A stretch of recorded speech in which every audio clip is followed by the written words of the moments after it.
marcheurs d'hier, d'aujourd'hui et de demain, bien sûr. Merci encore d'avoir répondu présent à l'appel de cette 13e marche pour la vie.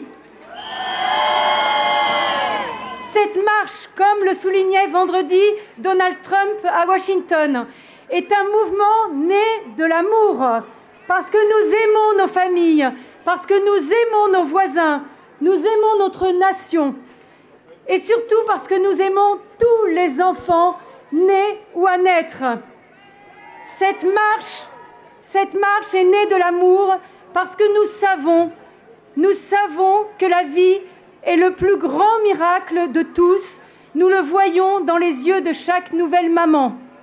Alors oui, au nom de tous les organisateurs, au nom de tous les bénévoles, au nom de tous ces bébés qui naissent, merci d'être toujours là pour faire de cette marche le témoignage vivant que la loi du 17 janvier 1975, qui a légalisé l'avortement en France, ne fait 43 ans plus tard en aucune manière l'unanimité.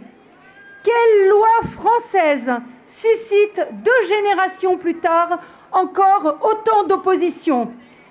Quelle loi, presque un demi-siècle après sa promulgation, fait encore descendre dans la rue des dizaines de milliers de personnes, même sous la pluie comme aujourd'hui, toutes générations confondues? Aucune loi ne fait descendre dans la rue autant de personnes depuis 43 ans. Pourquoi l'avortement, comme certains le souhaiteraient, fait encore débat aujourd'hui? La réponse est aussi élémentaire et lumineuse que la vérité qu'elle déclare. Il est des vérités, il est des principes simples au-dessus des lois civiles qui se transcendent et s'imposent à elles. La vie humaine est sacrée. Toute vie humaine est sacrée.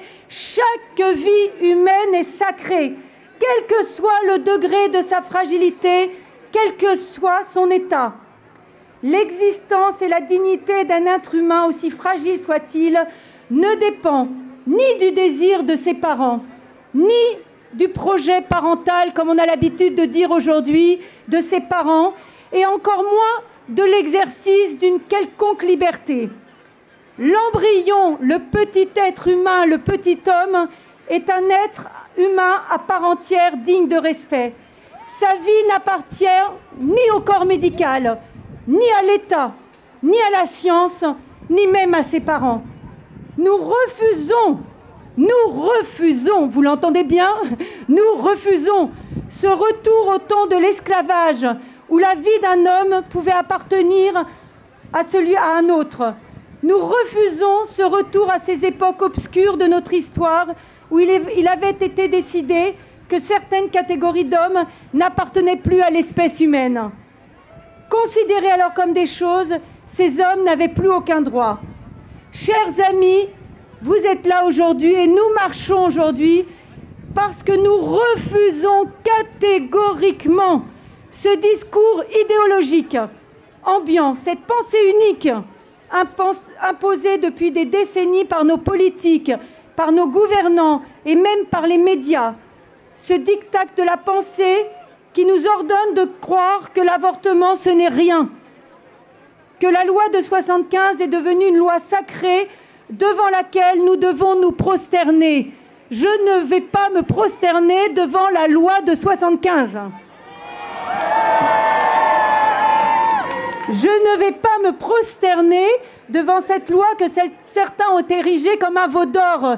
Je ne vais pas me prosterner devant la loi Veil.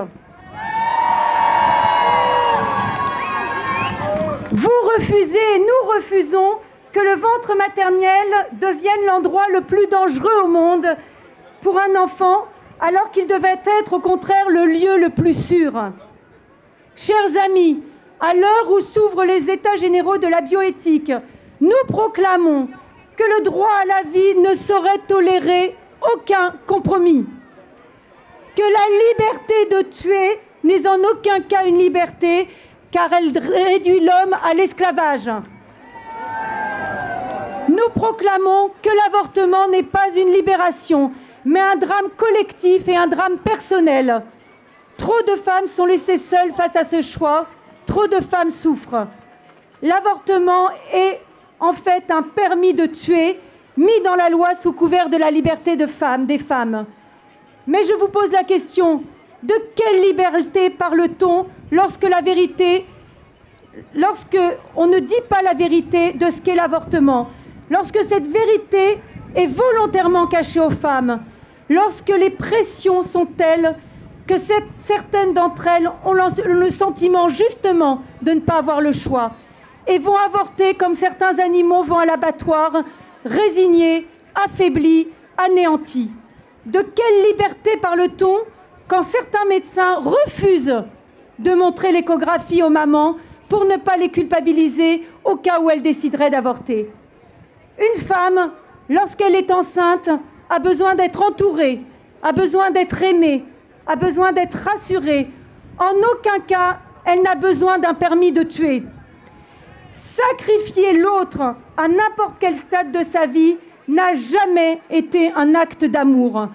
On se sacrifie soi-même par amour pour l'autre ou pour une cause, mais on ne sacrifie jamais l'autre par amour. Alors maintenant, avant de marcher, je m'adresse à chacun d'entre vous aujourd'hui. Tous ici présents, êtes-vous prêts à temps et à contre-temps, à contre-courant, à témoigner de la beauté et de la dignité de toute vie humaine?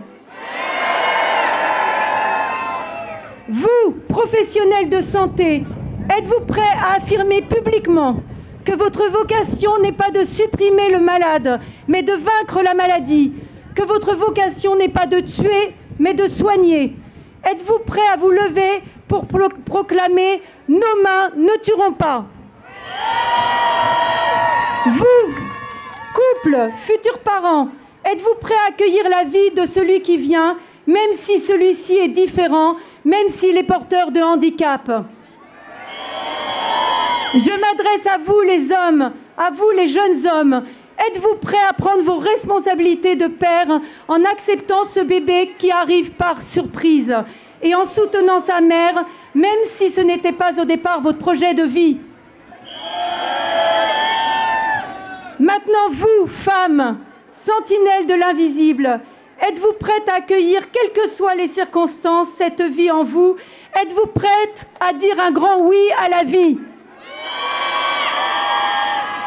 Maintenant, vous, parents, êtes-vous prêts à transmettre à vos enfants le respect inconditionnel de toute vie humaine? Et maintenant, vous, jeunes qui êtes si nombreux aujourd'hui, jeunes de la nouvelle génération, êtes-vous prêts à vous lever pour reprendre le flambeau du combat pour la vie? Encore plus fort, juste comme ça. Êtes-vous prêts? Enfin, et je termine, je veux m'adresser à vous tous ici présents. Chers amis, faites-vous suffisamment confiance en la vie pour construire un nouveau monde dans lequel la meilleure place sera réservée aux plus fragiles, aux plus vulnérables, un monde dans lequel la culture de vie aura enfin triomphé de la culture de mort. Alors, fort de cette espérance et de cette confiance en la vie qui vous habite, je vous appelle à marcher maintenant avec cette conviction profonde que nous ne lâcherons pas, nous ne trahirons pas, nous ne renoncerons pas et nous gagnerons, nous l'emporterons.